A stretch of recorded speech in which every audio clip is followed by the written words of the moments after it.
Today, we're diving into a really powerful idea: how to turn your own journey into a game plan for getting ahead in your career. This is for anyone out there who's ambitious, who works hard, but feels like they're just not getting the influence or recognition they really deserve. So let's just start right there with that heavy hitter from Steve Jobs. It's a real gut check, isn't it? As we walk through this, I want you to keep that question in the back of your mind. Is what I'm doing every single day actually getting me to where I want to be? So does this sound familiar? You've done everything right. You've got the skills, you're reliable, you produce amazing work. But for some reason, you're not in the room when the big decisions get made. It just feels like you've hit an invisible ceiling. Okay, let's get into this. That feeling? It actually has a name. It's called the quiet competence trap. And it is that super frustrating place where you're doing great things, but it feels like nobody's noticing. And believe me, so many high achievers get stuck right here. Let me tell you about the journey of Shiela M. Cancino, because it's a perfect example. We're talking a fantastic international career in finance, from the Philippines to Bermuda, then the US, over to Hong Kong, and then Singapore. She was just climbing that ladder, all based on being really, really good at her job. You know how it is in industries like finance. There's this expected path. You start as an analyst, you put in the time, you do the work, and you just kind of move up. Manager, VP, SVP. It feels almost automatic. And yeah, that's exactly the future Shiela imagined for herself. But then she had this one little moment, an observation that changed everything. She saw one of the top executives, a big gun, and she saw a glimpse of her potential future. He was just so consumed, glued to his phone, rushing from one thing to the next, that he couldn't even manage a simple hello in the hallway. And that just sparked this huge question in her mind. Wait a second, is this what I'm working so hard for? Is this the prize? A job that's so all-consuming that you're completely cut off from the people around you? And that right there was the moment she started to question the entire game.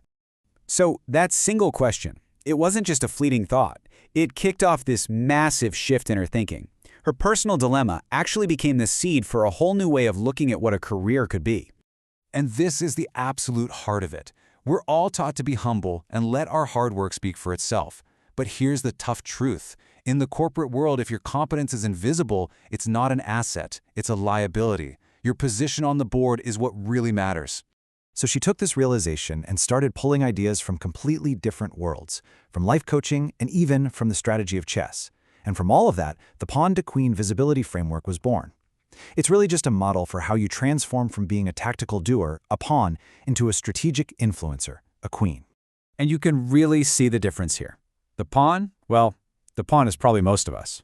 Your head's down, doing incredible work, and just hoping that someone, somewhere will notice. But the queen? Oh, the queen is playing a totally different game. They understand that making their work visible isn't arrogant. It's a strategic responsibility. They don't just wait to be asked. They get invited into the room. Okay, so this all sounds good, but how do we actually put it into practice? Well, this whole journey really boils down to two big actionable insights we can start using right away. So, insight number one.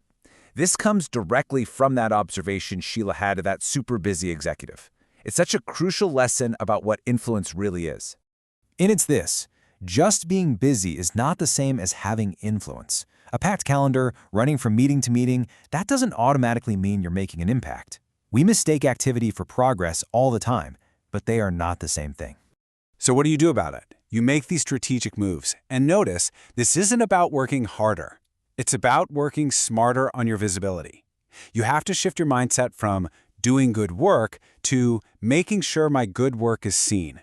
You become the storyteller of your own career. Now for the second insight. This came from a time when Shiela was juggling, well, everything. Her new job, studying to be a life coach, and getting really into chess strategy. She was completely overwhelmed. And that feeling she had, that desire to just sign out of everything, it wasn't just about being tired. It was a huge red flag. Burnout is almost always a symptom of a deeper problem, a serious misalignment between what you're doing every day and what you actually want to achieve. And this is why you have to be absolutely ruthless with your time and energy. You need to constantly audit your commitments. Ask yourself, for everything on your plate, is this actually moving me forward, or is it just keeping me busy? It's about learning to say not right now to good things so you have the energy for the great things. It's about positioning yourself strategically. Okay, let's bring it all home and talk about what this really means for you and what you do next. So why does all this matter?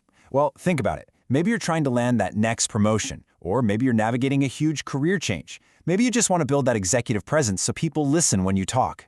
This framework is for those big, high-stakes moments. It's about shifting from being a piece on the board to being a player who actually understands the game. So I'm going to leave you with this one final thought. In your career, are you playing to be safe, making the pawns move, predictable, one step at a time? Or are you playing to become a queen, powerful, strategic, and game-changing? Which game are you playing? Because at the end of the day, quiet competence is not a strategy for getting ahead. To change your position, you have to act. It's movement that changes the board. So, make your move.